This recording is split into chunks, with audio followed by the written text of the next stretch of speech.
speaker, of course, is Graham Hancock. And Graham is a person that I have tremendous respect and admiration for. He is a man of courage. He is a man of brilliant intelligence. He is articulate, and I could listen to him speak on any topic.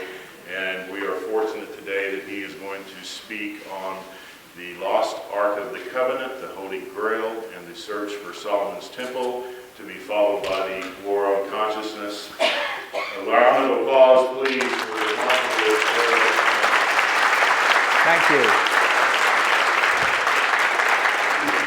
Thank you for being here, ladies and gentlemen. I feel myself to be amongst friends and amongst like-minded people. And it's wonderful to see Richard Hoagland here, my old companion in arms. We've been struggling against the establishment for forever. And I am a conspiracy theorist. And you are a conspiracy theorist. And James, thank you, for bringing together these magnificent events. And the power of collective goodwill cannot be underestimated.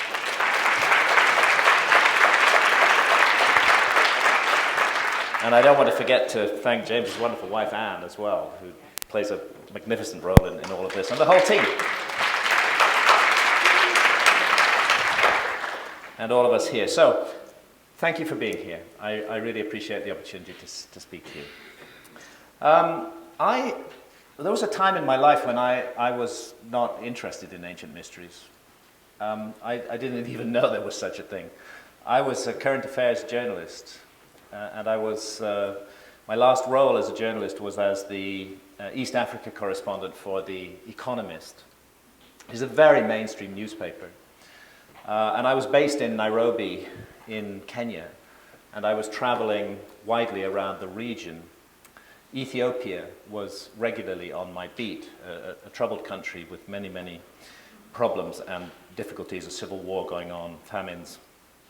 And it was during my travels to Ethiopia, in fact in 1982 or early 1983, that I had an encounter in a strange, eerie city in the north of Ethiopia called Axum, which was then in the middle of a war zone, with a monk who told me that in the chapel behind him was the Ark of the Covenant.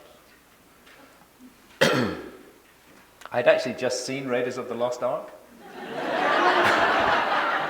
And I thought, okay, interesting, what can we make of this? So naturally I asked him if I could see it, and he said I could not. And furthermore that it would be extremely dangerous for me if I were to see it.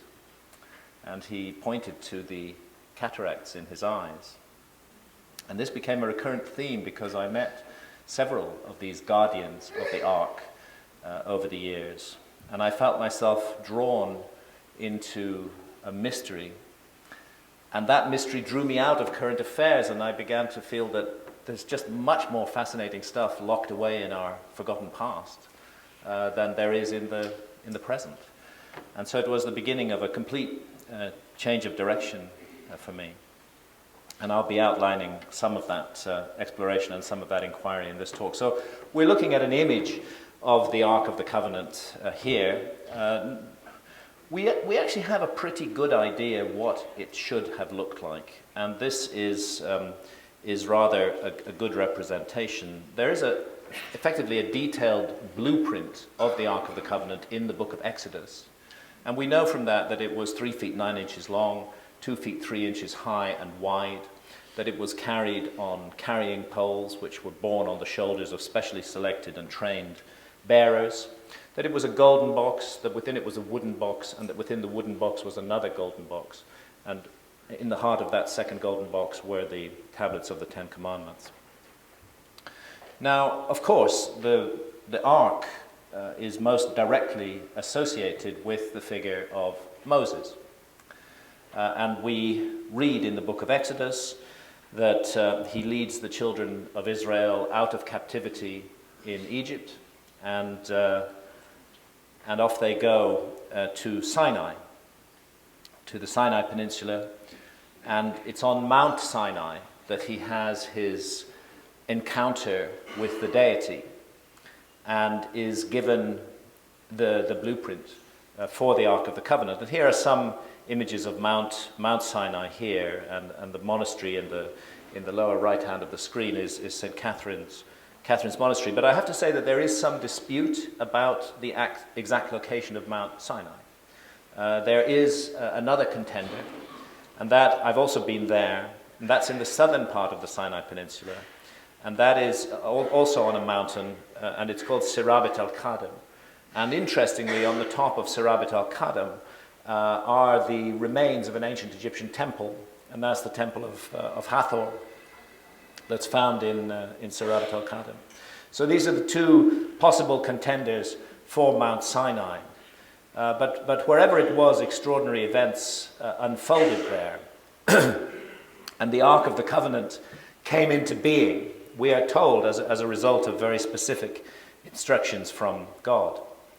But it's interesting to note that in ancient Egypt, there are objects rather like the Ark of the Covenant. You can see here, this is the Temple of Karnak, and you can see in these reliefs that a group of priests are carrying on their shoulders a boat-like object, the little shrine on top of it. The basic concept in that shrine was an image of the god, of the deity. It was considered to be very, very powerful. So the basic concept of something that has been touched by God, carried on the shoulders of bearers in some sort of object, in this case a boat with a shrine on top of it, is very ancient Egyptian. And you can see, in fact, one of these surviving boat shrines at the Temple of Horus at Edfu in Upper Egypt. That is not a modern reconstruction, that is one of those ancient shrines dating from the Ptolemaic period, relatively recent, about 2,300 years old. And we found in the Cairo Museum, I say we because all of my travels and adventures have been done with my wife Santha, who's a photographer, and I don't think I would have done any of them without her, actually. This is from the Tutankhamun exhibit in the Cairo Museum. And this is one of the objects that was found in the tomb of Tutankhamun. And again, you can see that it's carried on carrying poles. There's carrying poles thrust through it. And it's a box-like object. And if we consider another aspect of the Ark of the Covenant, which is the cherubim, those winged figures that are mounted on top of it, between which some kind of spark or energy or power is generated. We're told this in great depth in the Bible and how dangerous that energy is. Well, this concept of winged figures is also very much part of the ancient Egyptian heritage. And I don't think that it's possible to understand the Ark of the Covenant without understanding its ancient Egyptian background. So it's interesting. We're dealing with, of course, a sacred object here, no doubt about that. But we're also dealing with an object that sometimes sounds suspiciously like technology. And in fact, it was the technological aspects of the Ark that first led me down the path that eventually resulted in the writing of Fingerprints of the Gods, and the thought that there might have been a lost civilization, that ancient Egypt might have inherited an amazing knowledge from a remote past. And if we just consider a few of the things that the Ark is said to do, we see that it stops the waters of the River Jordan when it's carried across the river. We see that it's a fearsome weapon in battle. There are accounts, extra-biblical accounts. If you get into the legends of the Jews, for example, there's an amazing collection of Jewish legends put together by Ginsberg, ancient legends. We hear stories of the Ark rising up into the air, sometimes lifting its bearers off the ground, sometimes breaking free of them and flying through the air towards the enemies of Israel and emitting a kind of howling or moaning sound, terrifying prospect, and striking people dead. It could kill its own bearers when they didn't carry it properly.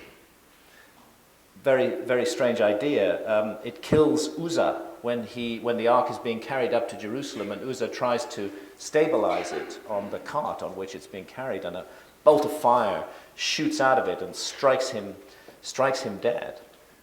It's used in the destruction of Jericho.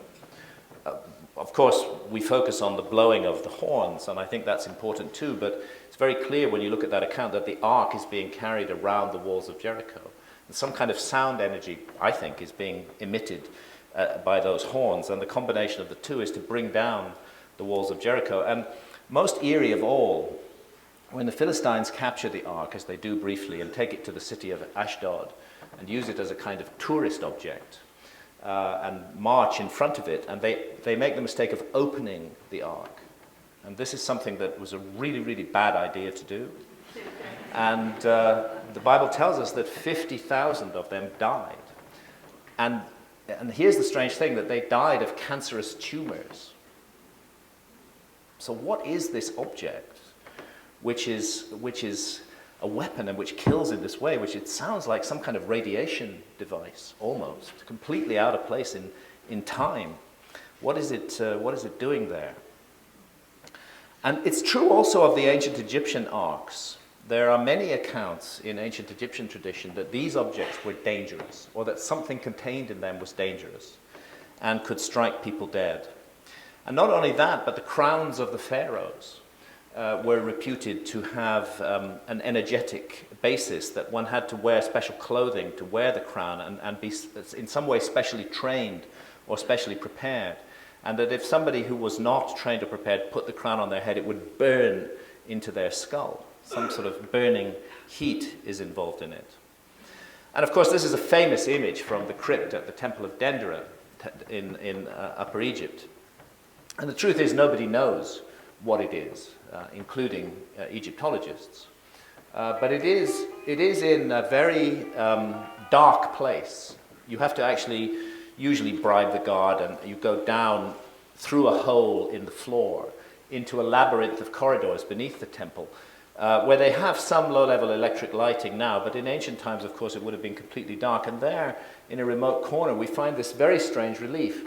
And it's difficult as a modern person used to technology to look at this without thinking that some kind of technology is going on here. It's a very famous out-of-place artifact. Many, many people have reported on this. And the suggestion is that it might be some kind of electric lighting device or something. But again, there's this technological feeling about it. And then, of course, there's the famous ancient Egyptian bird that isn't a bird.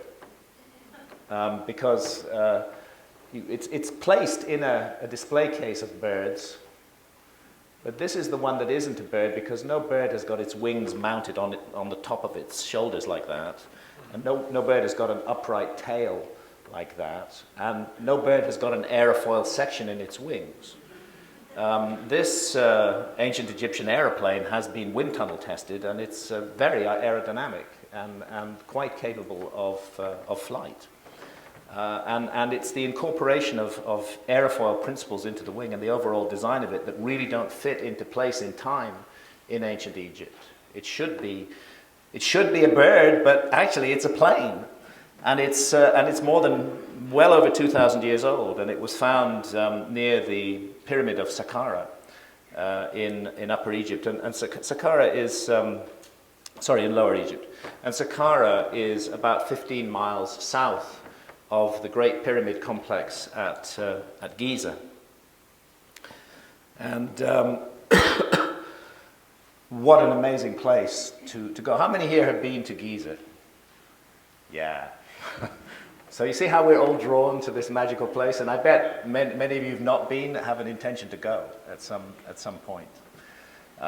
It's a place of pilgrimage. It draws us from all over the world.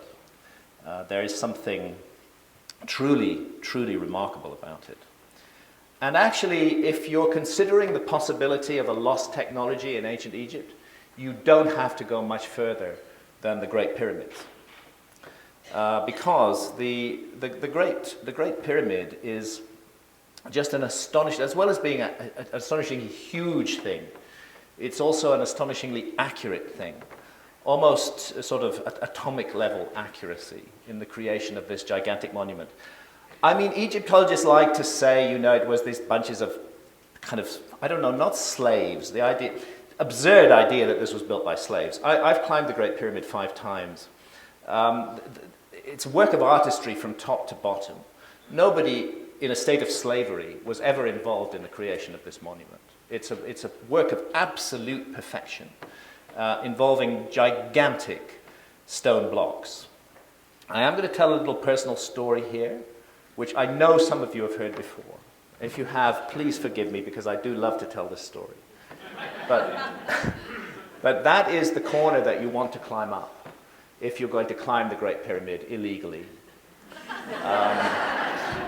which is actually the only way to climb it these days, unfortunately. It's a dangerous monument to climb. I think the Egyptian government are probably right to restrict climbing because people do get killed every year climbing the Great Pyramid. 52-degree slope, up there. But the southwest corner is the corner to go up because the other corners are quite badly eroded. I've been up the southeast corner as well, and that was a complete nightmare. Getting to the top was very difficult, and the very notion of teams of thousands of men moving up and down the pyramid, carrying these blocks of stone at those heights and at those angles, just crazy. So it stares us in the face, but it is a work of high technology, and it towers over and dominates the city of Cairo today. You can't miss it wherever you go, and really nothing in the modern realm compares with this incredible sight. So Santa took this photograph. This is where I come to the story that I've told before, but I'm getting on in years and I do like to repeat myself. Santa took this photograph from an Egyptian military helicopter, and we are poised over the north east side of the Giza Plateau, over the village of Nazret al-Saman. And in that picture is the Sphinx. But the Sphinx is 270 feet long and 70 feet high, but the scale of the place is just so huge that you can hardly know that it's there. There it is again, down there. We're now on the northwest side, and it's rightly said that Egypt is the gift of the Nile, because you can see the beautiful, fertile Nile Valley off to the east, and off to the west, this sere and inhospitable desert. There would be no life in Egypt if it were not for the Nile. So we come closer now. We're seeing the north face of the Great Pyramid, north face of the second pyramid, north face of the Pyramid of Menkaura. That's where all the true entrances to these pyramids are. Closer still, and there's half a course of masonry up there on top of the Great Pyramid, an uncompleted Great Pyramid. We don't know if it was ever completed. Did they put a Ben stone on top of it, a pyramidion, or was it never completed, for some reason deliberately left unfinished? It's not certain. They finished the second pyramid, and you can see the amazing technological feat of the so-called casing blocks on the second pyramid.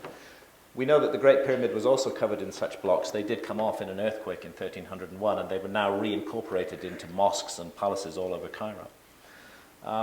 So we don't know if the Great Pyramid was finished, but up there, 481 feet above the ground, there is a younger Graham Hancock. Before I had my hip replaced, I like to think I could still do it. But what an amazing place to be. What an incredible place to be, floating on a magic carpet above the city of Cairo. A privilege to stand there and to think of all those who've been there before and to look at the graffiti that's carved on those stones. Because lots of people who go up there carve their names, including the famous mapmaker Mercator, who went there in the 1500s, and many, many others in modern and more recent times. And this is my personal story. One step down behind me, I found the name P. Hancock, 5th of April, 1916. And my granddad was called Philip Hancock, and I did know he'd been in Egypt with British forces during the First World War. So I called my dad at home in England. He was alive then. And I asked him to get out Grandpa's diaries, which I knew he had. And I asked him to check the date, 5th of April, 1916. So I hear the rustling of the paper on the desk, and my dad says, okay, I've got it, but there's just one line here. And I said, what does that line say?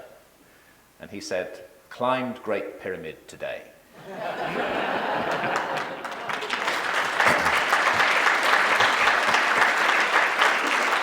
So, I don't know. There's my personal connection with the last surviving wonder of the ancient world. Stands on latitude 30, 1/3 of the way between the equator and the North Pole. This is part of the technological story of the Great Pyramid. It speaks to our planet. Whoever created it knew exactly what they were doing.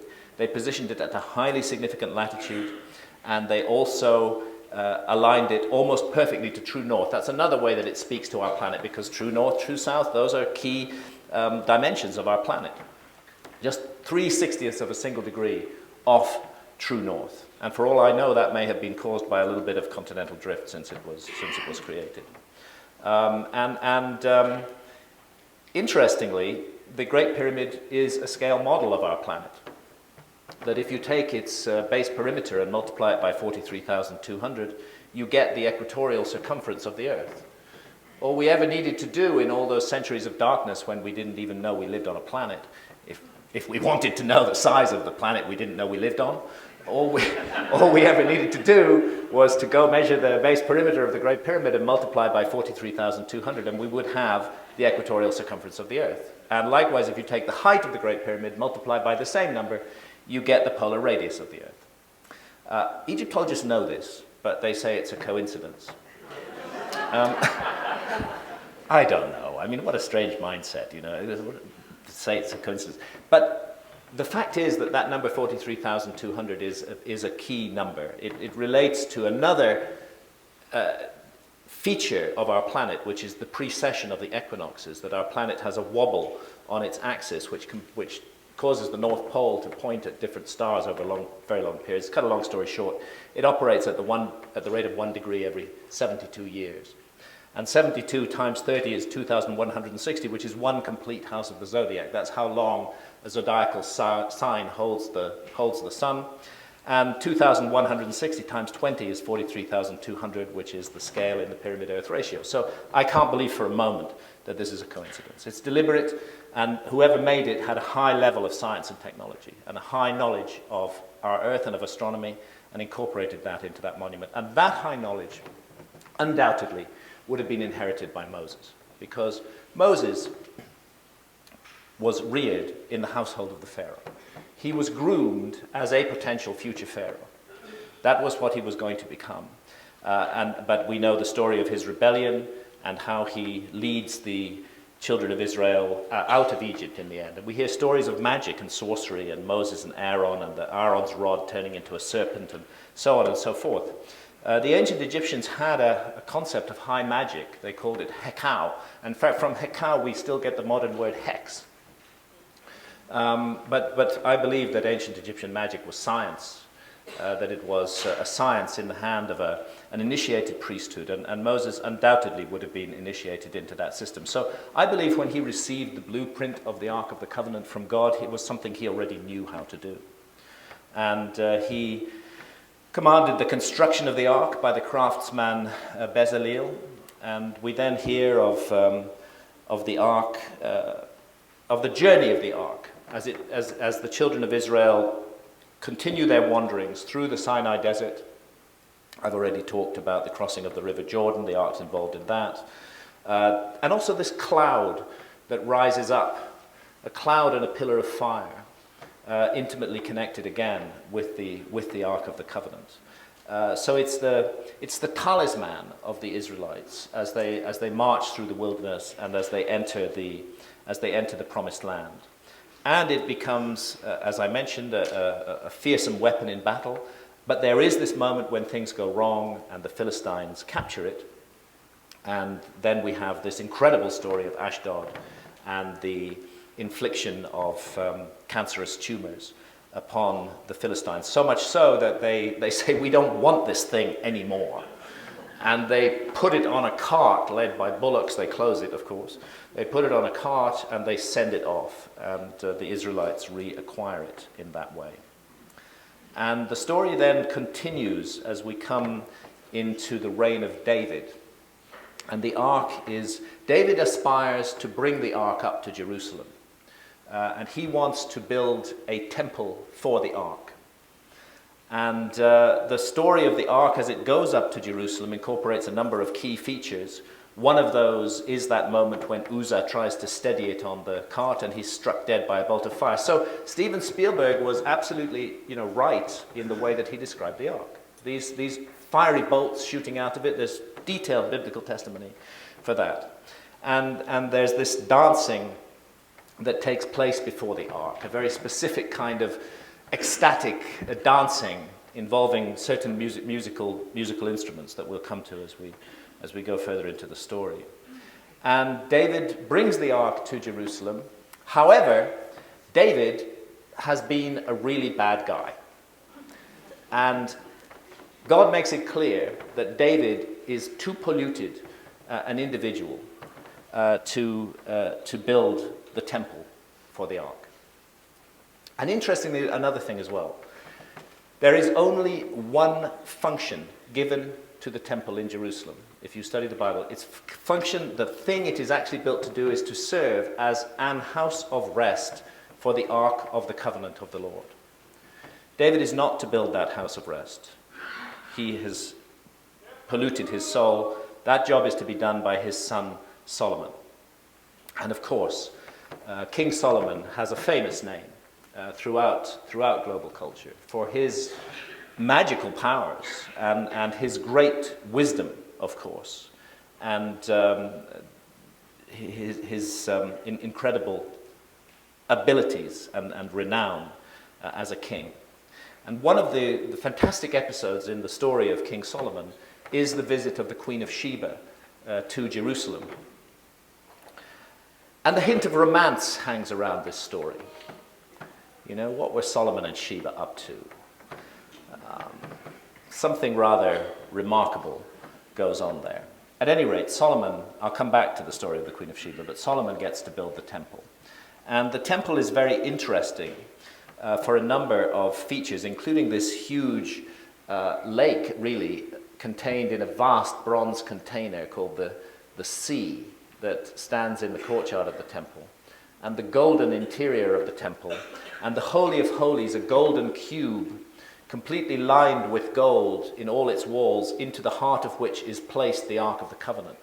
And when you read the accounts, you get the sense that that what is being built there is a place that will shield and enclose the deadly powers of the Ark of the Covenant. Because, of course, gold is a fantastic radiation shield, far better than lead. So I'm reminded again of the ancient Egyptian context, that we have also sacred lakes in ancient Egyptian temples. We have the columns, rather like Jachin and Boaz, which are the two columns of the Temple of Solomon. Interestingly, also, we have the mystery of Hiram Abiff, which brings this whole story into connection with Freemasonry, that Hiram, the king of Tyre, writes a letter to King Solomon advising him that he's sending Huram-Abi to work on the temple. And that's in 2 Chronicles 2:11-14. And it's interesting that Huram-Abi is the son of a widow. This is a theme that comes up again and again. It comes up much later in the Grail legends as well, which I'll be touching on. So out comes Hiram from Tyre, a widow's son of the tribe of Naphtali.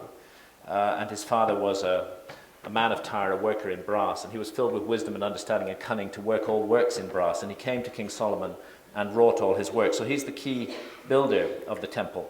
And he's a key figure in Freemasonry. All around the world today, you'll find that Freemasons venerate this figure of Hiram Abiff. And according to Masonic tradition, this Hiram was murdered by 3 of his assistants soon after he completed the bronze work of the temple. And this event is commemorated in the initiation ceremonies for Master Masons. I'm not a Freemason myself, by the way. But I've been asked to speak in Masonic lodges several times, and these details have been confirmed to me. And there's a kind of symbolic death and rebirth takes place in this ritual, that the individual is symbolically killed and then brought back to life. But just to read from John J. Robinson's Born in Blood, and he was a Freemason. Blindfolded on the ground, the initiate hears the 3 murderers decide to bury him in a pile of rubble until low 12 midnight, when they will carry the body away from the temple.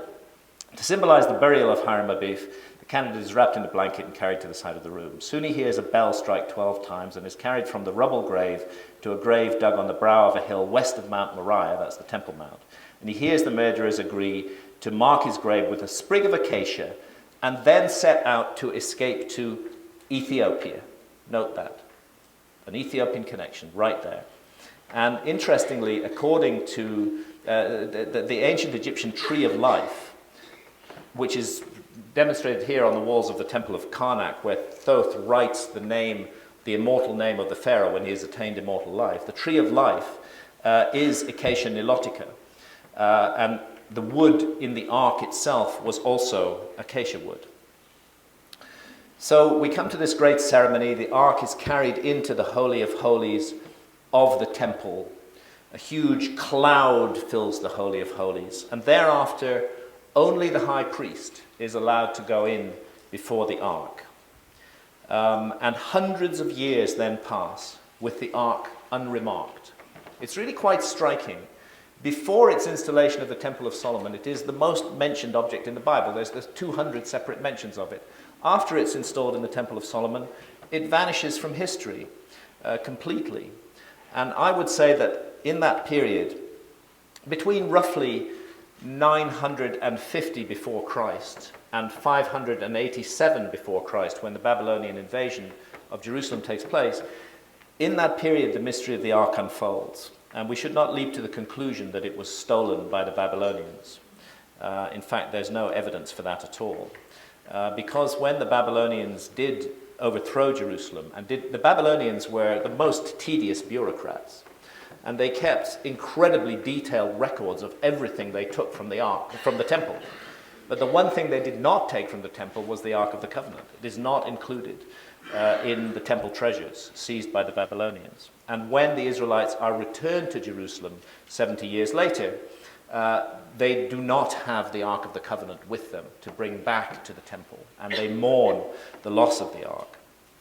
But it's clear that the Ark was already lost before the Babylonians took Jerusalem. And there are many, many powerful documented evidence for this. For example, Jeremiah is mourning the loss of the Ark already in 626 BC, and looking to a time when people will remember that it is gone. And they shall remember it, neither shall they visit it, neither shall that be done anymore. And this is where Ethiopia starts to get interesting.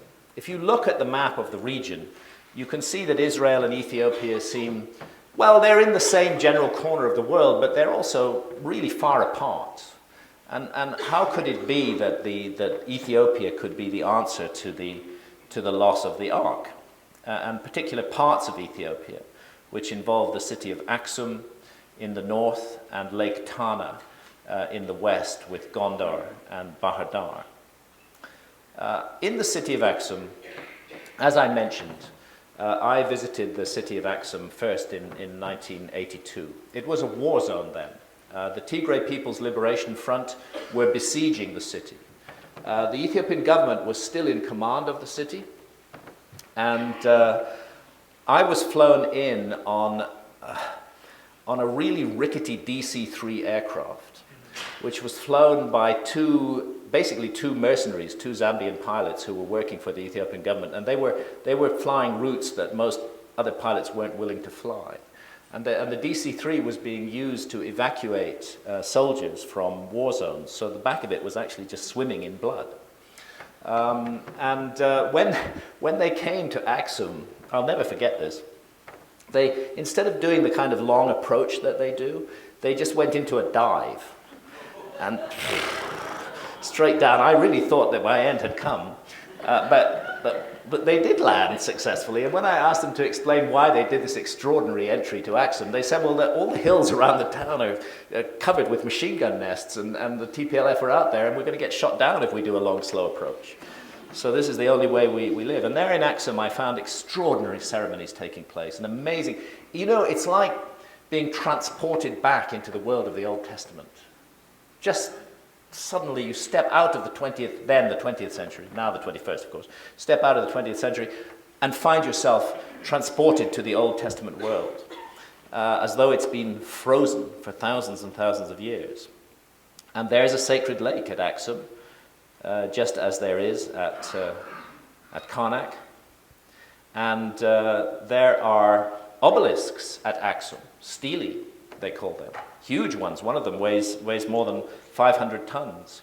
They're a slightly different shape from the ancient Egyptian stelae. We see the stelae of Hatshepsut in the Temple of Karnak here, and these are the Ethiopian obelisks. And nobody really knows, who made these granite obelisks, but clearly a high level of technology was involved. And this is the kind of fellow you encounter in the hills around Axum, an armed force. And by the way, eventually those rebels, the Tigray People's Liberation Front, they overthrew the largest standing army in Africa, which was run by the dictator Mengistu Haile Mariam, and they took over the country. So they're to be taken seriously as a fighting force, and they're part of the reason why it's difficult to steal the Ark of the Covenant from Axum. Amazing processions and ceremonies, and in those processions a box is carried. And I began to ask questions about this box. What is this box? Well, this box is not, there's me again, so much younger. This box is not the Ark of the Covenant itself. It's a symbol or a replica of the Ark of the Covenant, which is carried out in these extraordinary ceremonies. They say they never bring the Ark out, and that is to protect the populace from it. But they carry this symbolic Ark, and there you can see it being carried on the head of the priest there. And here is another one of those ceremonies, and in back of that procession of people in the white cloaks, we see the oldest cathedral in Africa. That's the Cathedral of St. Mary of Zion. And we see down beside it here a chapel. And it's in that chapel that the Ark of the Covenant is supposed to lie. The Ark of the Covenant used to be kept in this cathedral, but it was moved during the reign of Haile Selassie, the last emperor of Ethiopia. And by the way, Haile Selassie claimed to be the 225th direct line descendant of King Solomon of Jerusalem.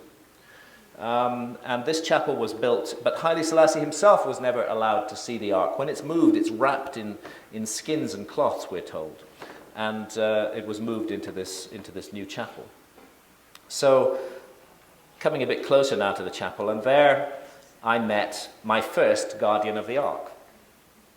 And it was fascinating to talk to him.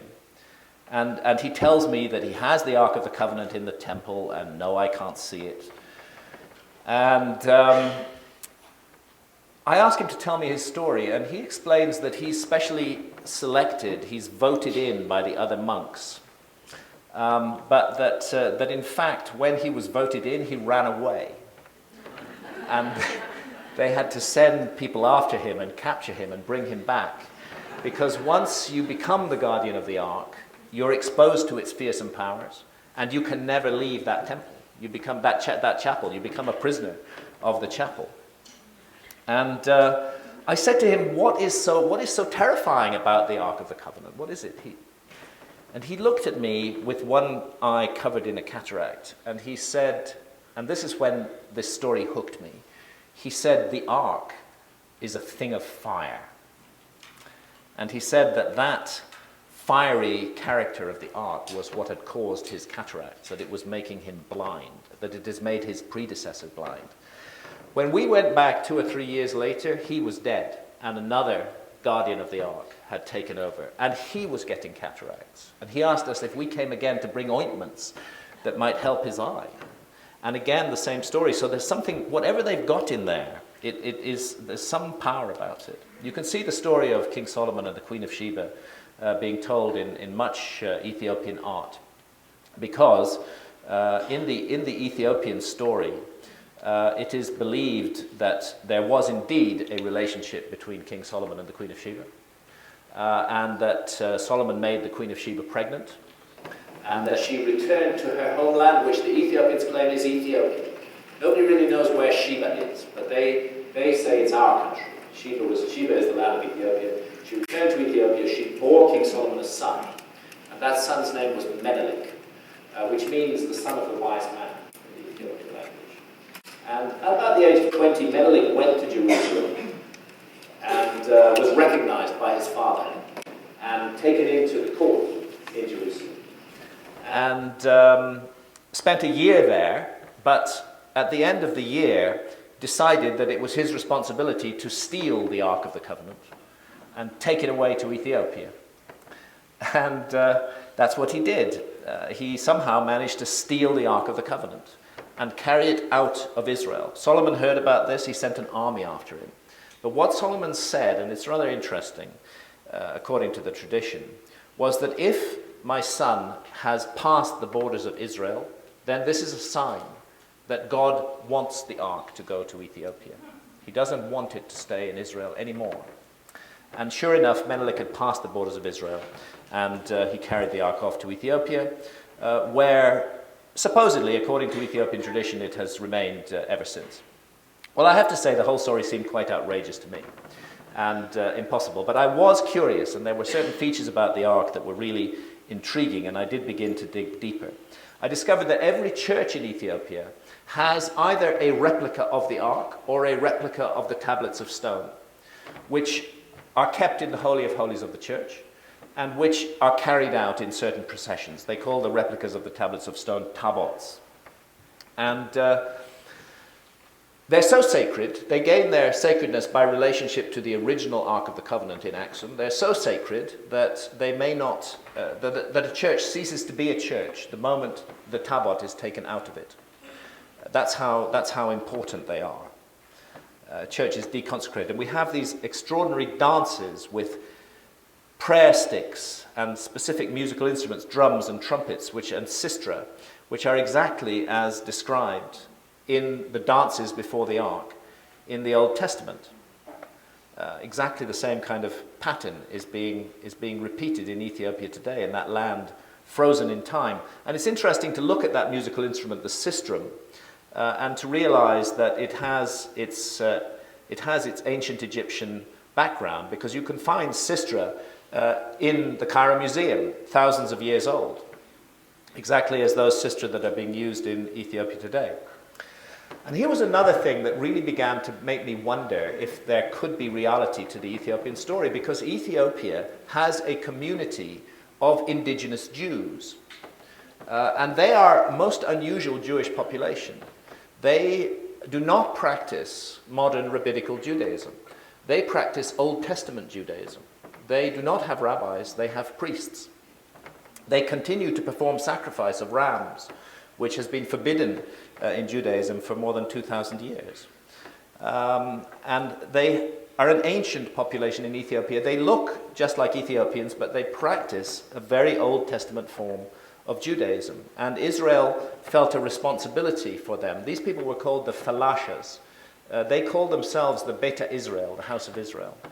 Israel felt a responsibility for them, and when Ethiopia was melting down during the overthrow of Mengistu Haile Mariam in 1991, the Israelis sent fleets of aircraft to Addis Ababa, and teams went out into the countryside, and they brought in all the Falashas from the countryside, and they flew them all out of Ethiopia. And they were in danger because they are a persecuted minority in Ethiopia, and the country was in a state of chaos at that time. And they were flown out, and now you will not find any Falashas in Ethiopia, which is sad. A few of them have gone back because they've not had that easy a time in Israel either. But where the majority of them are in Israel. But Santa and I were able to travel amongst Falasha communities in Ethiopia before Operation Solomon, and to meet them. And interestingly, they're very sweet, and they sell these tourist trinkets, which were Solomon and Sheba in bed, basically. and they have been gifted various Talmuds by the Israeli government, which knew about them, but they themselves followed only the Torah. And this was the kind of place of worship that they had in their simple rural life. No rabbis, priests, they still perform sacrifice. And Falasha elders told me something interesting. They said that their ancestors, I asked them, how come you guys are here? How do you explain your presence?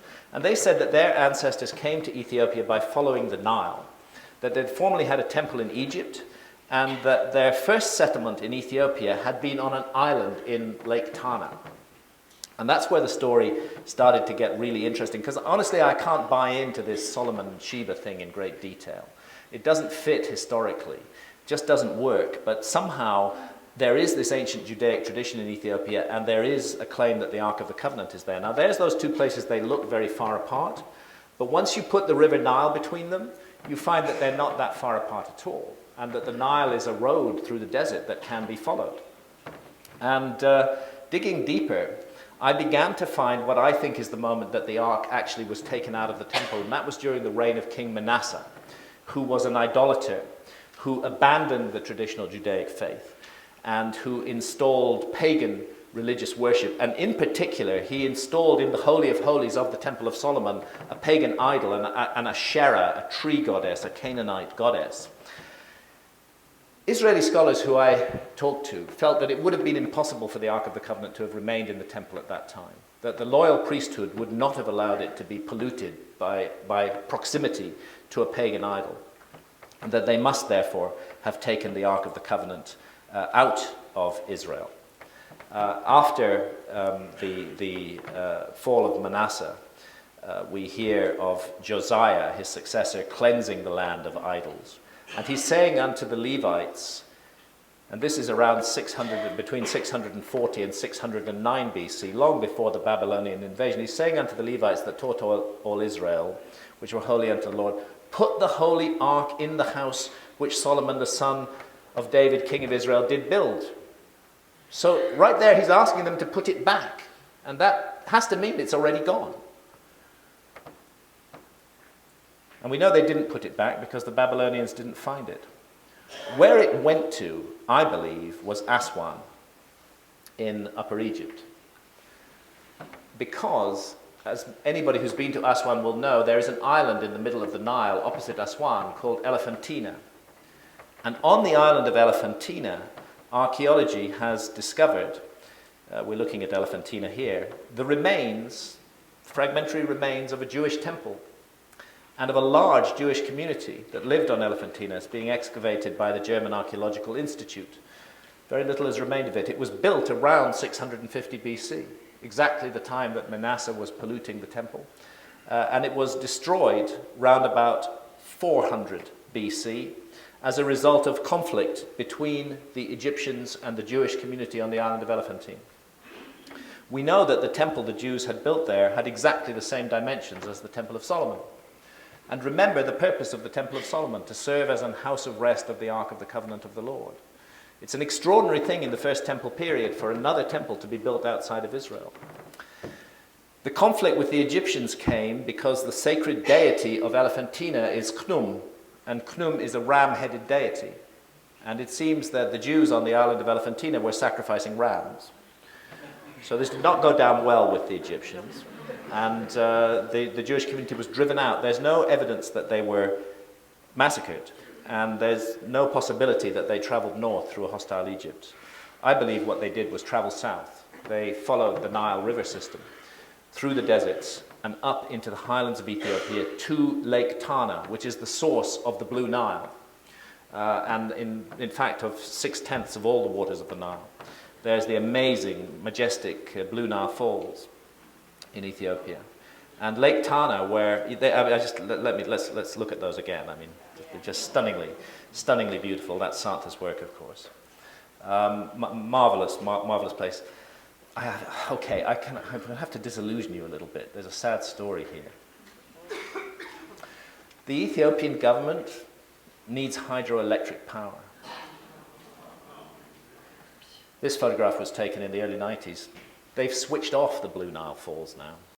They've diverted the Nile to create a hydroelectric station. Occasionally, when some high-profile tourist film is being made, they will switch the falls on again. But what a tragic waste and mistake, and how much better a way there would be to generate power for Ethiopia. Lake Tana itself, the source of the Blue Nile, they use reed boats on it, rather like the reed boats that were used in ancient Egypt.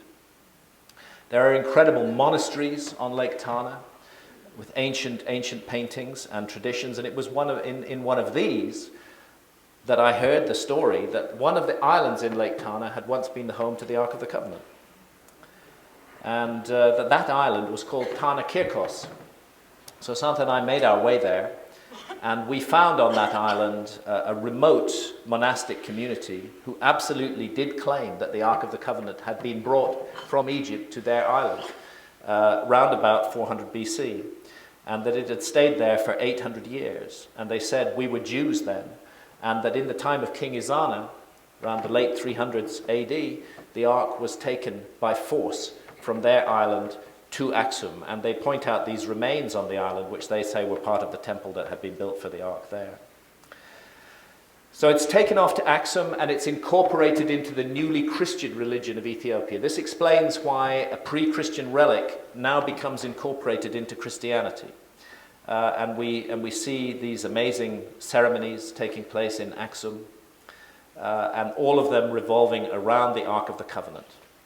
And as I say, you cannot see the Ark in its original temple. And somebody asked me about, one of the lady who asked the last question before I began, asked me, you know, there are stories that the Ark is sometimes taken away or taken out of there. What they say in Axum is that there are tunnels underneath that whole complex where the Church of St. Mary of Zion and the chapel is, and that in times of danger the Ark is taken down into those tunnels, and those tunnels run for miles through the mountains, and it can be taken out into other places. And there have been a number of times in history when the Ark has been removed from Axum. Once when Axum came under attack from a Muslim fundamentalist force, and another time when Germans apparently tried to take the Ark when Mussolini was running Ethiopia.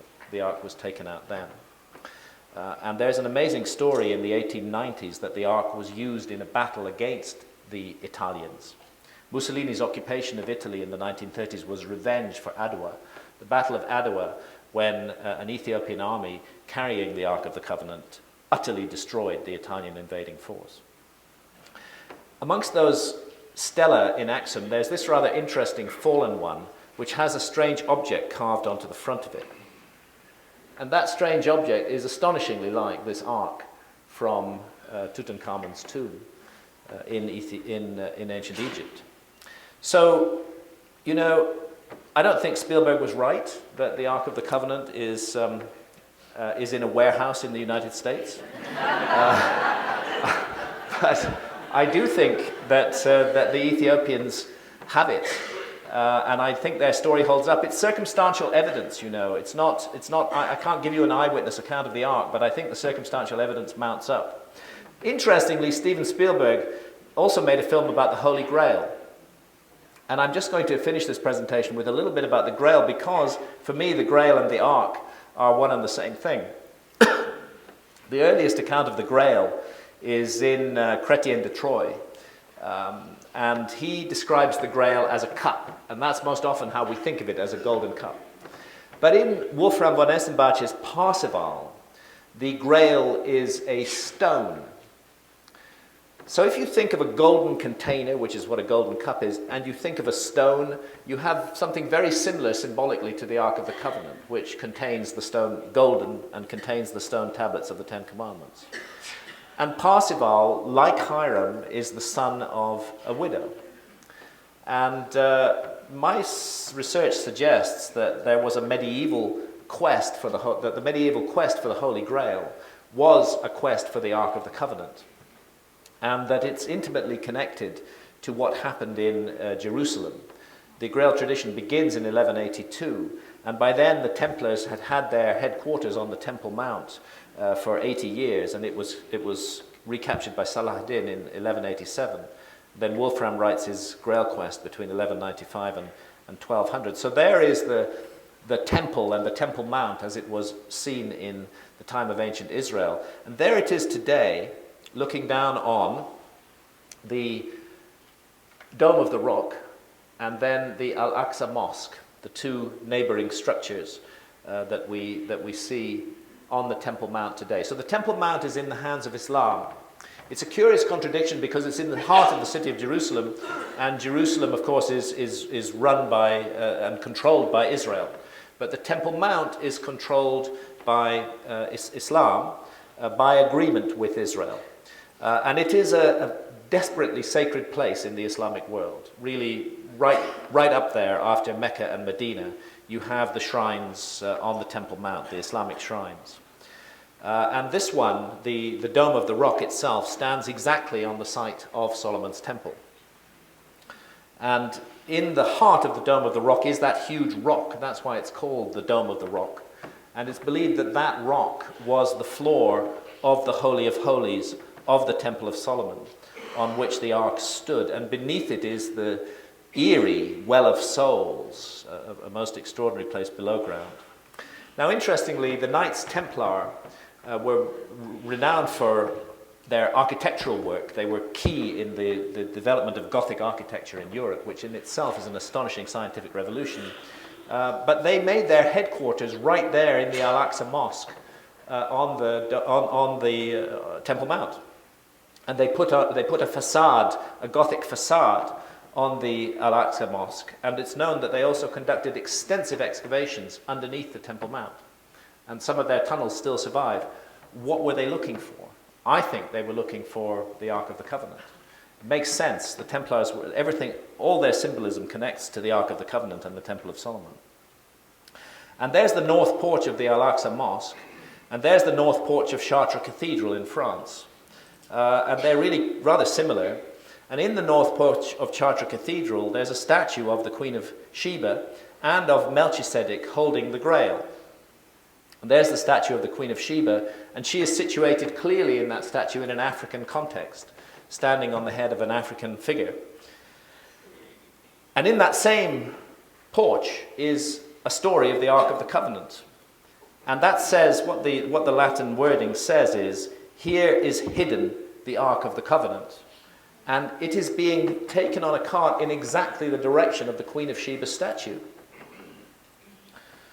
So I must say, this kind of, as I got into this, it sort of sent chills down my spine. Is a story being told here? Are we being told that the Ark is in Ethiopia, in the land of the Queen of Sheba? And that's where King Lalibela is of great interest. He was an Ethiopian king who was exiled in Jerusalem in that key period, 1160 to 1185. And when he returned to Ethiopia, he had a mysterious force of supporters, of men of military power, who overthrew his rival and put him into command in Ethiopia. And the churches for which he's famous, the famous rock-hewn churches of Lalibela, are said in Ethiopian legends to have been built by angels. And I wonder whether, in a single night, I wonder whether these angels might have been a code for the Knights Templar with their advanced skills as masons. And here is the whole, a plan of the whole Lalibela complex. And it really is the most incredible places. These churches are hewn out of solid rock. That's the Church of St. George's. Cut from rock, just as the Sphinx is, into the shape of a cross in this case. And other churches that are cut into the mountainside. And this is the church of the Church of St. Mary's. The church to the right of the frame is the Church of St. Mary, who was a key figure to the Knights Templar. And it's very interesting that the Church of St. Mary is filled with Templar symbolism.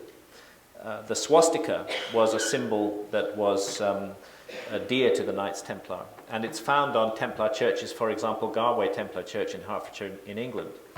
And we find Templar crosses on the ceiling of the Church of St. Mary, and we find indeed one Templar cross contained within a Star of David on the ceiling of the Church of St. Mary. It feels to me like the Templars were indeed there, pursuing their quest for the Ark of the Covenant. And most interesting, an ancient painting on the walls of St. Mary's Church shows the Al-Aqsa Mosque, but it shows the Al-Aqsa Mosque with crosses on its domes. And there was only one time that was so, and that's when the Knights Templar had their headquarters in the Al-Aqsa Mosque. And then finally there's this column which is covered with cloth, and there's an inscription behind it which is very, very, very, very secret. But there are few secrets in Ethiopia except the Ark of the Covenant itself, which cannot be extracted for a little bit of money. And I found a monk who was prepared to part with the secret for a little bit of money.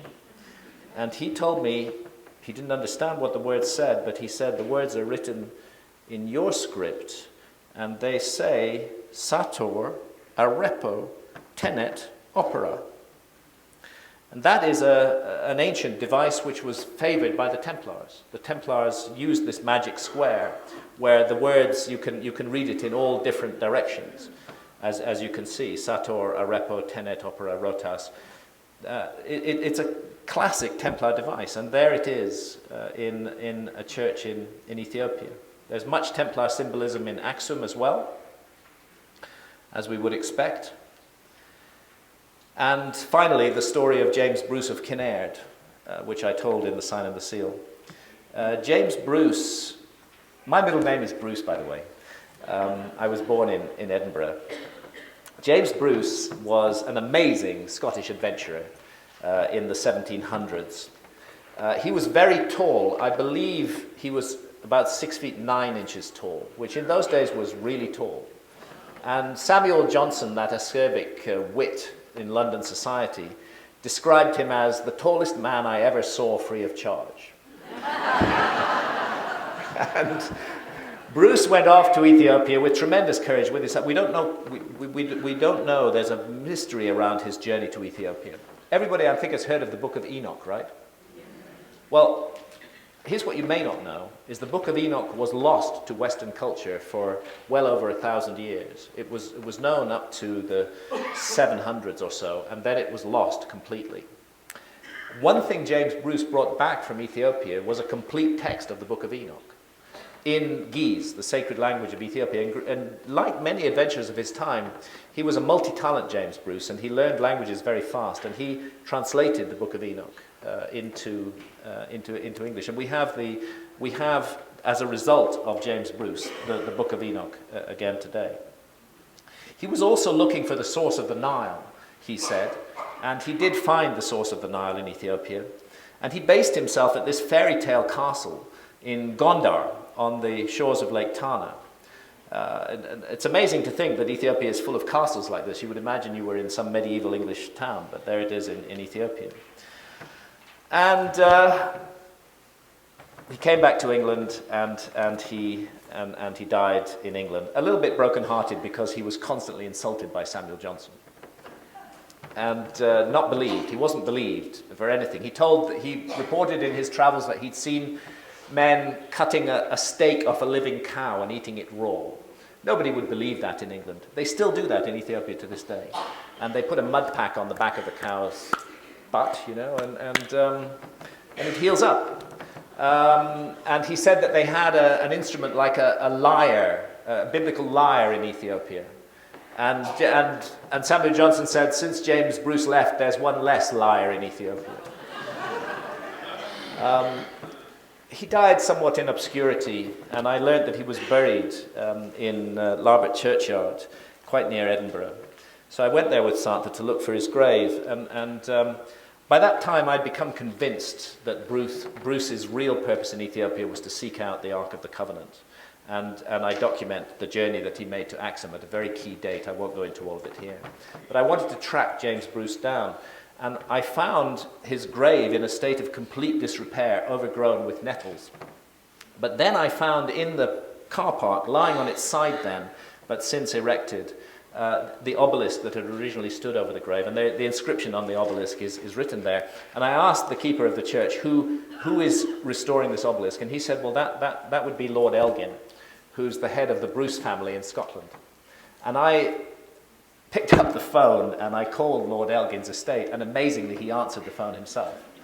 And I said, look, I'm a journalist, I'm researching the story of James Bruce, and I understand you know something about him. And he said, well, actually, I know everything there is to know about Bruce. And I said, well, I'm particularly interested in his travels to Ethiopia. Can I come and talk to you? And he said, I'll give you half an hour. So we went over there, and 5 or 6 hours later we left. And we had an amazing conversation with Lord Elgin, who's quite an extraordinary character, Freemason himself. And the key question I wanted to ask him was, because I couldn't find the evidence, was James Bruce a Freemason? And he said, my dear boy, of course he was a Freemason. And he gave me the Kilwinning Lodge number 2 to which James Bruce belonged. So that's a little sideline to the story. Let's just close by going back to Jerusalem now. I don't think anybody would doubt that Jerusalem is the heart of a global crisis today. It's a place where the three great monotheistic faiths all collide: Christianity, Judaism, and Islam. Here are ceremonies being conducted in front of the Wailing Wall.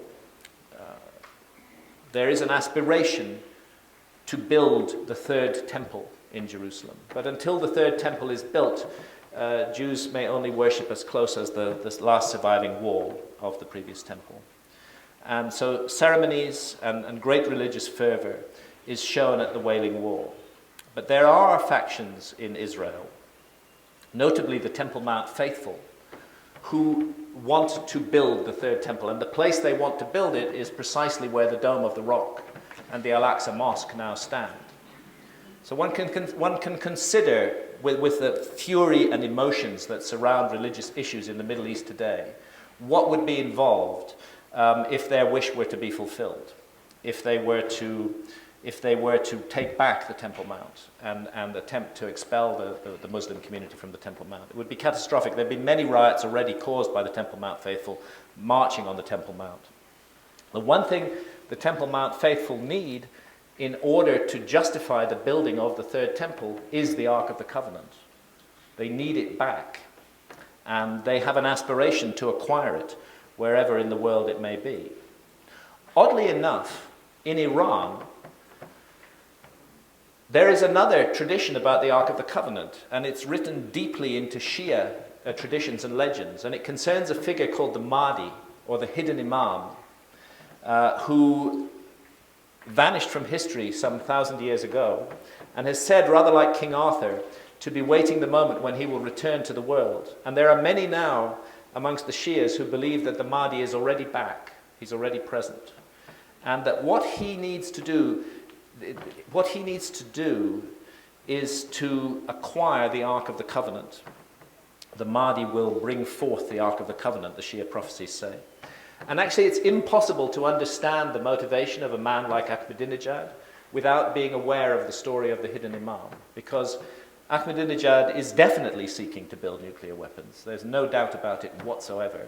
And the reason he's doing so is the Shia prophecies require him to prepare a powerful army to support the Mahdi and to sweep away the unbelievers from the Holy Land, and to bring about the last battle, which will be an apocalyptic final battle that will usher in the end of days, the end of the world, the day of judgment. It's a very, very scary scenario, and it involves the Ark of the Covenant. Just as Judaic fundamentalism, in the form of the Temple Mount faithful, also they need the Ark of the Covenant. Fundamentalist Christians need it too. The book of Revelation makes clear that the return of the Ark to the temple is one of the signs of the last of days. So from the perspective of fundamentalist Christianity, the reappearance of the Ark of the Covenant is absolutely necessary to bring about the day of judgment and the end of the world and the rapture. So one thing I can say is that if the Ark of the Covenant is indeed in Ethiopia, I hope it stays there. And that maybe that old story is right, that God wanted the Ark to go to Ethiopia, because that hidden away in those amazing mountains and valleys, protected by a devout and armed community who do not want anybody to take the Ark from them, hidden away there, it is safe from the horrors of fundamentalism, and nobody can use it to bring about World War III or the end of the world. The last thing we want is the return of the Ark of the Covenant to the Holy Land. Personally, I'm really glad it's in Ethiopia. Thank you, ladies and gentlemen.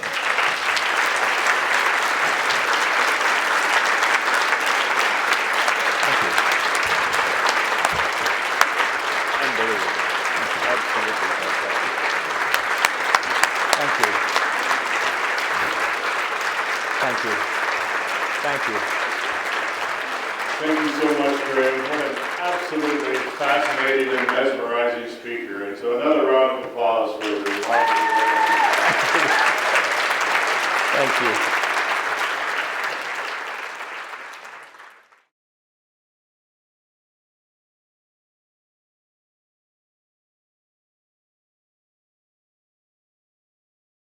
Hello, my name is James Tyberonn, and I am at the Earth Keeper Wesak event in Scottsdale, Arizona, with two of our featured guest speakers, Graham Hancock and Clifford Mahooty.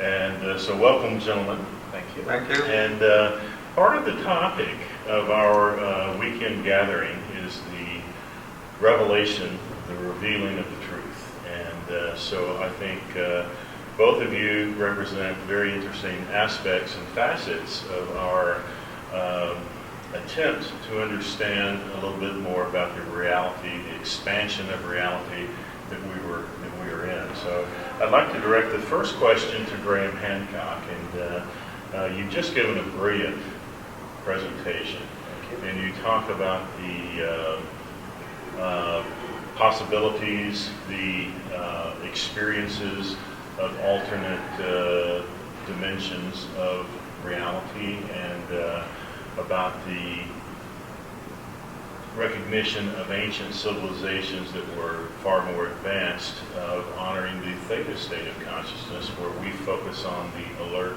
beta state. Can you expand on that just a little bit? Yeah, the conclusion that I've come to after years of research and investigation and experiences is that this thing called reality is way much more complicated than we imagine and that we are taught by our society. And that we have our five senses, and with those five senses we are able to tune in to a particular level of reality, which is the material plane of reality. But we would be quite mistaken to imagine that that is the only level of reality. Just as in the past 500 or 300 years ago, people had no idea that certain kinds of sickness were caused by little creatures that we now call bacteria. You know, they needed the right equipment in order to see those bacteria. They needed to extend their senses using microscopes. I would say that that's a good analogy for the whole story of reality. That there is a vast unseen reality, which is in the non-material plane of existence, which is permeated by consciousness, and that it is normally inaccessible to our senses while we are in the alert problem-solving mode, and that it's only if we use certain techniques to alter our state of consciousness, to step out of that alert problem-solving mode, that we become aware of the vast, indeed limitless, infinite expanse of reality, and the possibility that it is filled with intelligence, and that intelligence, whether we like it or not, is interested in us. And therefore, it's better that we get to grips with those other intelligences. And so the idea, to expand on that, would be that perhaps through the theta level of consciousness, we have the possibility to enter what the ancients may have considered the dream world. Yes. Or an area in which we can experience some of these other dimensions and entities of our realities. Absolutely. And in which time itself, as we understand time as this linear process of time, so that's why our culture doesn't believe in things like prophecy, and it doesn't believe that anything like that is possible. It's because we have a very linear view of time. But in these other states of consciousness, time takes on a different meaning in a different place. Yes. And you can tune into all times and all epochs in those states of consciousness. And so I would. That brings us to we speak about our culture, about our history, and we have with us Clifford Mahooty, who is a Zuni elder. He is also a graduate engineer from New Mexico State, and I want to make sure I get that right. And you told me we had the opportunity back in April. We were both being interviewed by the Travel Channel, and I had the remarkable experience of hearing your interview before mine. And you were telling us about a forgotten history of the Zuni people, of the Pueblo people, and of a society that actually, as part of their process of manhood, of adulthood, of initiation, engaged in certain things that open the theta consciousness, such as vision questing, ceremonies. Can you tell us a little bit about the reservation that you grew up on and some of the stories that you heard from the grandmothers and grandfathers? I was born and raised on the Zuni Indian Reservation in New Mexico. It's around the Four Corners area. And I had been born into many different, what we call the clan system, and what we call the different order of the medicine society systems.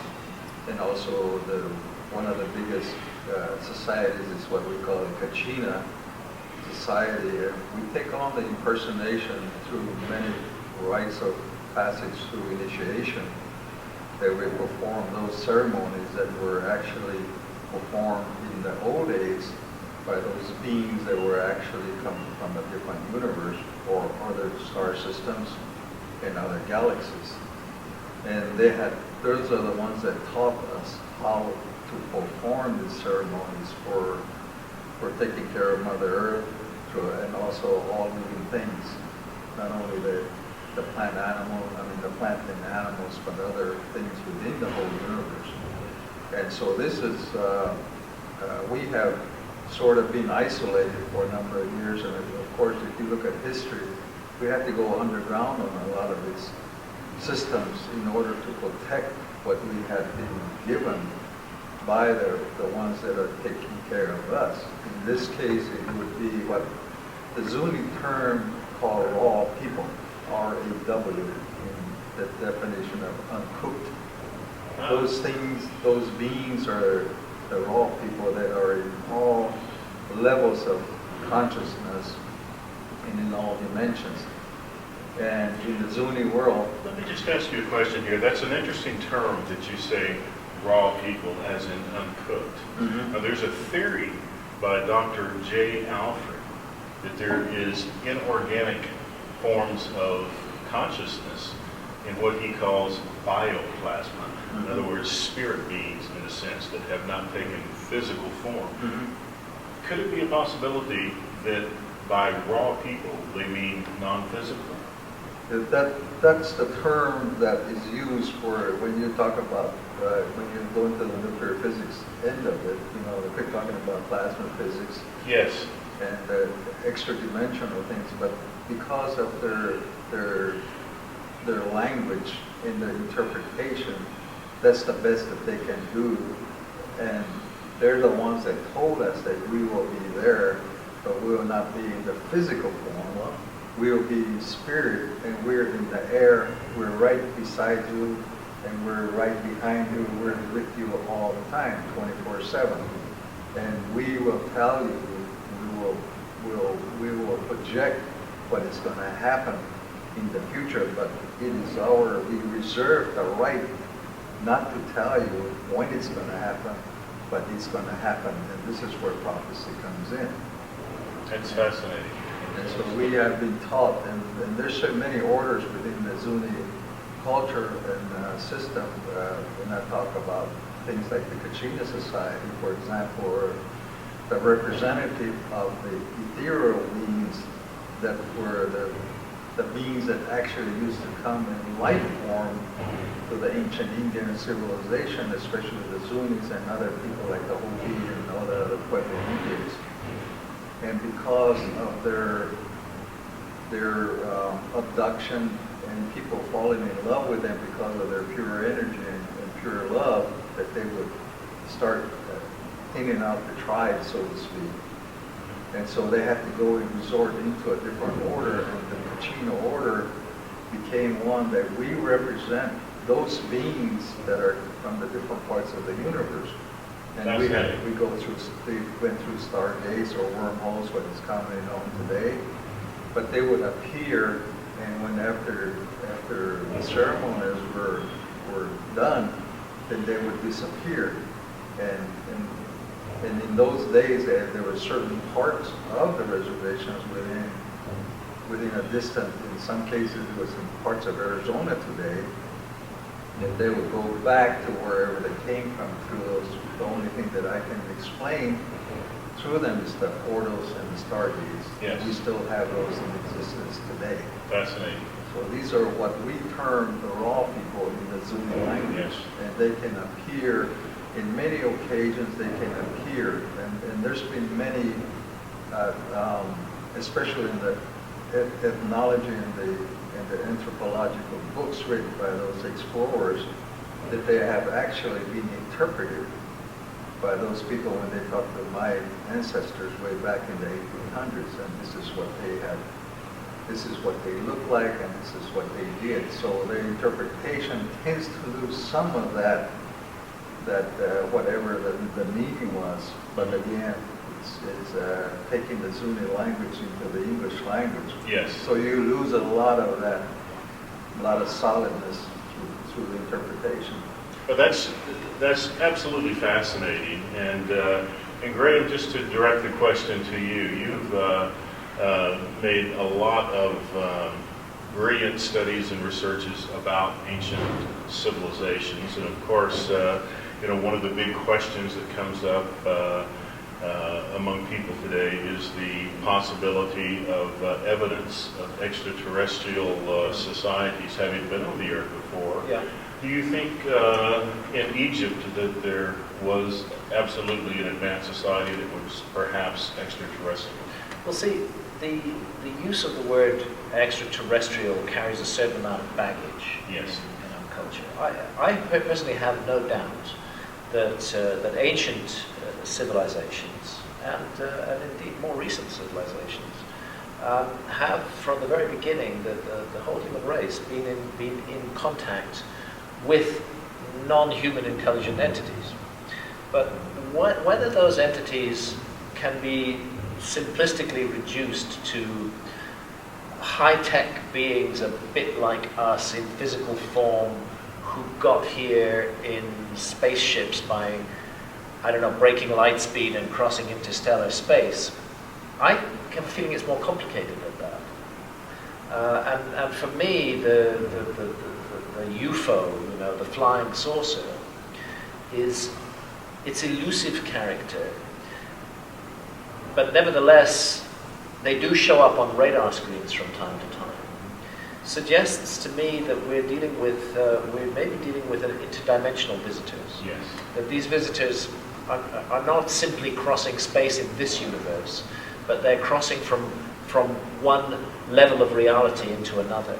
Yes. And that's what the flying saucers are. They're vehicles for crossing between dimensions. Yes. And that therefore, when we talk about aliens and UFOs, I find myself wanting to resist the purely nuts and bolts idea of this. Yes. That it is just slightly more evolved creatures who are basically like us. I think that we're dealing with a whole different level of intelligence, Yes. a different level of reality. But nevertheless, that all of these dimensions are interconnected, and in a sense what we do here in this one does matter, and may have profound effects on other dimensions and other levels of reality, and perhaps that's why they're interested in us. Yes. So I think that when the ancient Egyptians talked of their encounters with the gods and the lessons and the teachings they received from them, I think we should take them very, very seriously. That these were intelligences and entities from a whole other level of reality who interact with us and work with us, just as shamans in hunter-gatherer societies today are encountering intelligences and entities, and may sometimes even depict them in the form that Westerners would recognize as a UFO or as an alien. Yes. But I think we should resist rushing to the conclusion that there's a simple technological solution to this. I think it's much more mysterious than that. Yes.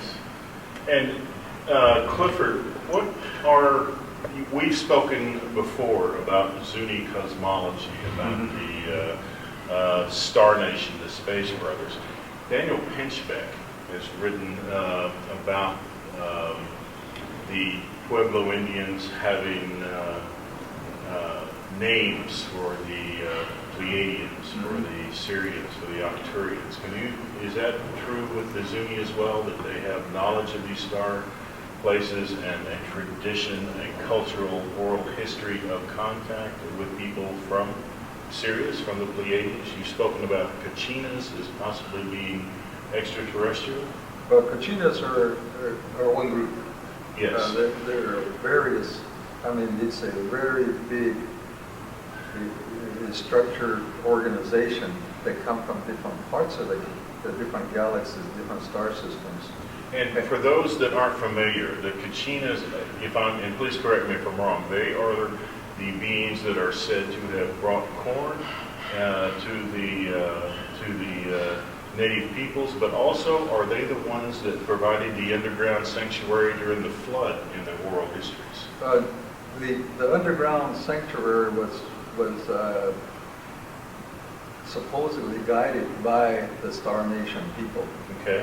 Because the Kachinas are actually really a latecomer, because before the Kachina society came into existence, they were the true beings that look what we represent as Kachina today. Yes. And the reason for that was because of so many abductions and when they used to come in their form, because they would appear, and they were the ones that used to come with, could modify the weather, they could modify plant life, animal life, and they also were organizers of the social structures, whether it be the clan system, whether it be the different society systems. And the connection that we know about, even to this day, is that there's a lot of the medicine orders, especially, that we have specialists within the so-called medical matrix. You know, we have like in the Western world orders, you know, you get the psychiatrists, you've got the internists, you've got the chiropractors, and those type of orders were set forth in the beginning, whenever the beginning was by different people or beings from different star systems. Yeah. Tell me, is the Zuni concept of the Kachina, the Hopi also speak of Kachina, is the same? The one and the same. The one and the same. But when I started asking about these things, the grandfathers, I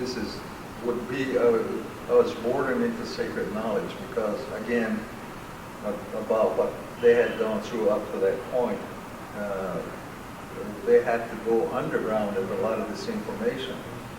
But because of my research and talking with the elders, because they trusted me for one thing, and this is when I found out the connection was starting to make sense about where these people or beings were represented by this Kachina order system, because basically they're all the same in all the pueblos, even the ones that had disappeared, that they used to have those. And it usually around 1,000 or within the period of 1,000 to about right before Chaco collapsed, about 1400 is when they started going into, they reverted to that type of representation. Prior to that, they said that the actual beings used to come to the villages. Really? So there was In physical form. Well, they would appear. Right, manifest. And what was really, when our teachings are, when we go through that, is that how did they used to come? And say, well, they used to come by ducks. And, you know, that's another substitute term for what we would term today as UFOs. Yeah, flying craft. Right. And then until about the 1880s, when ethnologists and archaeologists and anthropologists bombarded the reservations, and they took the interpretations and they had actual written history of those things, and they talk about UFOs, especially the 1929 book on ethnology by some of the ethnologists that were there. They interpreted the things that were as, you know, common knowledge in those days, and the only way that they could do that is that they turned it into a flying craft. And up to that point, there was no such thing as airplanes or helicopters in that era on the Indian reservations. Mm-hmm. We construe these vehicles according to our own culture. Absolutely. We impose, because you can't perceive something without interpreting it, and you interpret it according to your cultural reference. Mm-hmm. And that's why different cultures at different times have construed them in different ways, but at the heart it's always the same. It's always the thing. same, yes. Yeah. About 8-9 years ago, I had the desire to fast, to explore consciousness in the ancient way of just going without food and water for a number of days. So because of my size, I decided I needed to go for 5 days. And I would go the first 3 days with no food, no water, and then take water on the 4th and 5th day with no food. And so I did this for 7 years in a row. And on the third occasion, I had my vision quest inside the Red Rock National Forest, just south of Sedona, a place called Shaman's Cave. It's a remarkable location. And on the 4th day, without food, I did have what could be termed a hallucination that I was able to navigate through, and it was lucid, and it had validity for me. I saw a Native American man, and I intuitively knew that his name was Red Feather. And I will be the first to admit that I was in an altered state of consciousness at that time, and this may well have been a vivid dream that served by my own consciousness for whatever reason, but it was something that I was able to navigate. I was able to have conversations and see this Native American man that had with him an enormous mountain lion. It was all of these symbolic meanings, but it was an experience for me that enabled me to see that I could experience another dimension of reality by going through an initiation that Native American peoples that had done as a rite of passage by fasting, by vision questing, some by running great distances. And it offered some sort of cleansing of the toxins of the system, perhaps, but it opened what a metaphysician or a Buddhist may call the third eye. And I was able to interact with this experience, with this Red Feather, for an extended period of time. I was able to walk with him, and he took me to a certain place, and then he disappeared. And then I had an out-of-body experience that was extremely vivid, where I was able to fly over the valley and actually see things that are existing and physical that were there. People driving their cars and things of that nature. And it was a very powerful experience. And you told me, Clifford, about an experience on the Zuni reservation where on one occasion you saw a cigar-shaped UFO over part of the reservation, and you were with a group of about 10 people, but only 1 or 2 of them saw it. Yes. And so it occurred to me that this ties in with what Graham speaks about, that when we develop the ability to see through the third eye, then another dimensional reality is perceivable. And do you think that's what the Kachina and some of those experiences with space brothers are? That in some instances they're seen through the third eye, but in other instances in physical manifestation? Well, like I say, there's many orders. Yes. That Kachina is one of them, especially in the medicine order system, where they have that type of experiences. But there's a catalyst that they have to do to get into that stage, and a lot of this is this cleansing before rituals, and the other thing too is that you have to let go of everything, and the ego especially, and you have to have a catalyst, and a lot of these are medicine herbs, which Sacred plants that only the selective few within the systems know how to put them together. The younger ones that have just got initiated, they don't have that background. So you can go through an order system, and they can actually go into altered states, especially in our curing ceremonies. And there's a lot of other things that are used as part of that whole process, especially when you start talking about crystal technology. Yes. The clear crystals technology. And so there are a lot of different methodologies that were handed down by certain parts of the galaxy people, especially, for example, I belong to what they call the Galaxy Medicine Order, which are deities from the Milky Way galaxy. You're a part of that? I'm part of that. Yes. And the other are from different star systems. In all our religious prayer systems, we refer to them as the above people. We talk about the, I guess it will be the atmosphere, we call it the rock roof, for lack of a better interpretation. But that's a literal meaning in For the physical ancient. plane, yes. And then we start going into the things like for example, the Ursa Major, the Dipper. There's a name for that. Orion's Belt. Yes. It's called the one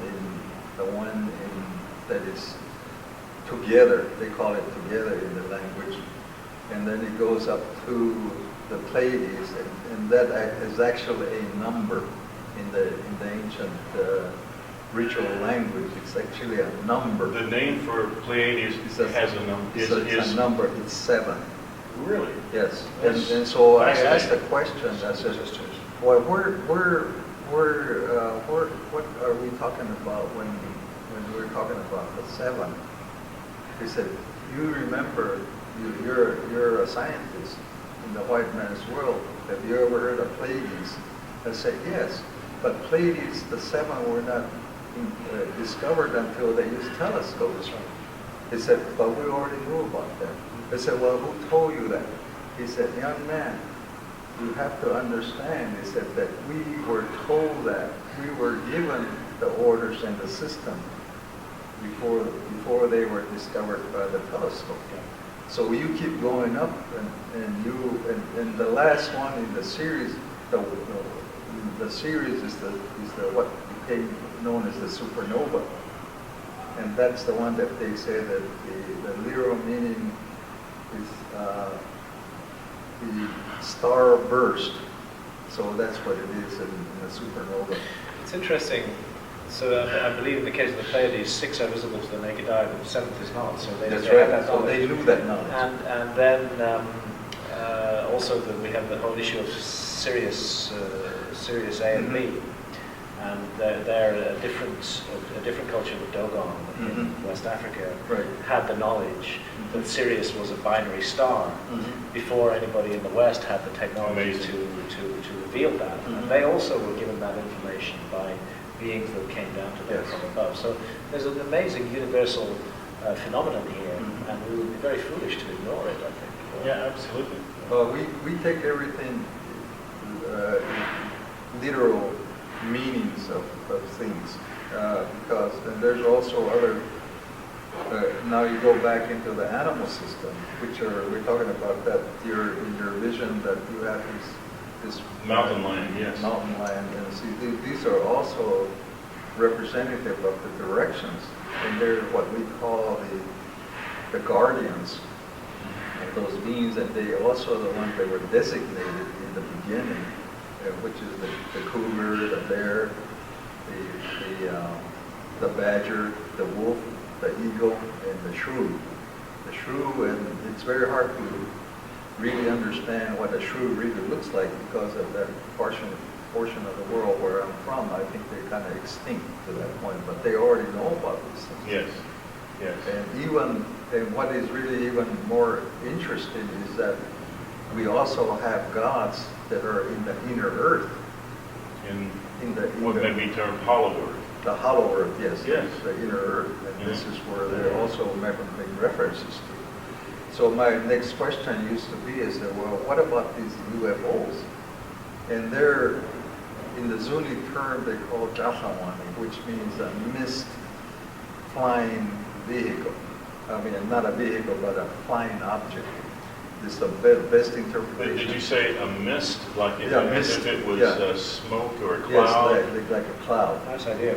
So so when they were the ones back in the days when we used to have a lot of springs, natural springs, those would be they would appear at those places, usually like an orb Near the springs. near the springs. You know, which is interesting because, you know, in the UK, of course, they have holy springs. And as a natural phenomenon, when you have a charged water as a living spring, such as the one at Glastonbury and many others, there's actually a plasmic pool that moving water creates. And there is then a form of subatomic particulate that changes the anion to cation vibration Right. to a certain degree, and I often wonder if those I think there's enhance certain the points, vision. certain points on the Earth's surface that do enhance vision, and I think they vision in the sense of consciousness. Yes. That they do have an impact upon consciousness, and that this may explain some of the mysteries surrounding that, like the stone circles Yes. in Europe, and many of which we have in England. It's often the case that people have visionary experiences in those stone circles, and there's something.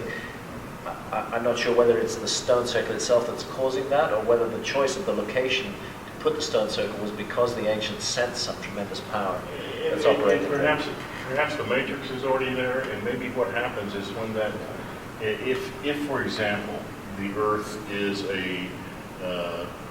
contains a small ocean of electrical charges on its surface, and these being electrical in nature, they will flow along lines of conductivity. Perhaps ancient civilizations could flow these through certain rocks, circulate them to amplify them to a certain extent, and also to create an anti-gravity effect, and then move them along. And there was sort of an anti-gravity field of sorts that occurred within these that enhanced vision. It's very intriguing that in the part of England where I live, near the city of Bath, around that area we have quite a lot of stone circles, some famous ones like Stonehenge and Avebury, but that also happens to be the area where you get the greatest concentration of crop circles during the summer months. Yes. Is precisely in that area that we live in, and people often also find going into a crop circle that they have a sense of connection with some other level of reality taking place. So there may be an ancient phenomenon of the Earth that is operating behind all of these mysteries, and as though in our evolution as a species, we're here on this material plane, and we have to live our lives on this material plane, and we are involved with this material plane. But it's as though we were given certain back doors that allow us to exit this plane and contact other levels of reality. And in some cases, those are to do with earth energies that provide us with that boost of consciousness, and in other cases, they're to do with the teacher plants, which are there, which have co-evolved with us, and which seem to have been put here for that purpose. Actually. And there has been the theory of the omniverse and the omni-earth. There are parallel dimensions of Earth that coexist at the same time, and certain points perhaps are dimensional gates and also time gates. Perhaps time is a program that we all go through at certain times, and there are places where we can experience other times. It's interesting that you mentioned the area, that part of England, because it's an extremely vivid, living area. And that is where you have so many stories of people with vision of the David Kingdom. And I often wonder if many of these powerful places are where the full spectrum of realities more tangibly exist, as if these places are like high-definition television compared to a regular TV of old. But it's interesting that, is it true that the authors of Alice in Wonderland and The Hobbit and The Lord of the Rings both lived in that part of England? I'm not sure about that. I believe that they were in Oxford. Oxford is a little bit certainly further. Tolkien was associated with Oxford. Yeah. But I don't know about Lewis Carroll. But what is Oxford is a little bit further away. It's further north. Right. There are still crop circles in there. Yes. Yeah.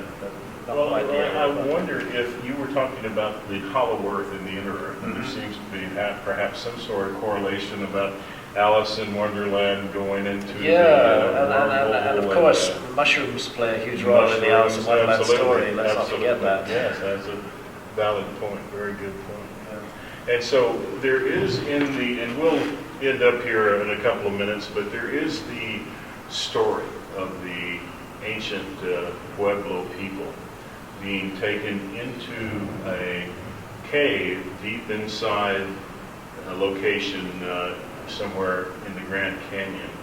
And Graham talks about the great flood that is covered by so many myths across the 2,000 world. traditions around the world. Yeah. As that being perhaps the melting of the glaciers, the melting of the ice I age? believe that that's the most likely connection. We don't need to think that this was some sort of imaginary thing that the ancients were making up, because we know that sea level rose 400 feet. We know that there were enormous floods, and that whole areas of coastline were swallowed by the sea, and the coastline would have been the most desirable place to live in many cases in those days. Do you feel like that perhaps it was the flood and that maybe extraterrestrials or inner Earth beings that are also perhaps of a higher dimension, a different dimension, or extraterrestrial that are living inside a different version of the Earth helped take the Zuni people, the Pueblo people inside an area for a certain amount of time to wait for the waters to recede? Well, I think that in the Zuni chronology, the flood actually occurred after they had emerged from the Grand Canyon. Ah. So that in Zuni time, that it happened after they were, this is what we call the fourth world. All the Pueblo people call this the fourth world. Mm-hmm. And so it ties in with the rest of the world of the flood, and this is where the plumed serpent comes into play in the Pueblo world. Is that the plumed serpent was the one that arrived during the time of the Great Flood, and there's a lot of history to it within our rituals and common knowledge of all of the people that are trained to teach these things. And so it's parallel with all the other flood stories throughout the whole planet. Yes. But so this is so if you really look at it, you study all these different ancient stories or knowledge that they have of other tribes and other indigenous groups, it becomes like it's a big puzzle, and you start putting things together, and they all fit together. Remarkable. And so this is what That's what we're all doing. We're trying to put the pieces of the puzzle together. So I want to again thank Clifford Mahooty and Graham Hancock. Thank you both so much. Thank you. I admire and respect Thank you you. both so much. And 2013 is certainly an interesting year. 2012 was the beginning of a new phase, and it seems like there are a lot of things happening on the Earth that are going to unfold in quite a remarkable way. So thank you both for sharing you're very welcome. the truth, and that is so important, and thank you for having the courage. And both of you, in certain ways, in many ways, you break out of a mold in sharing this information. There are those that don't want to share, and you experience the same thing, as do we. And so thank you all very much, and thank you for your courage. Well, thank you for the opportunity. Thank you. Thank you.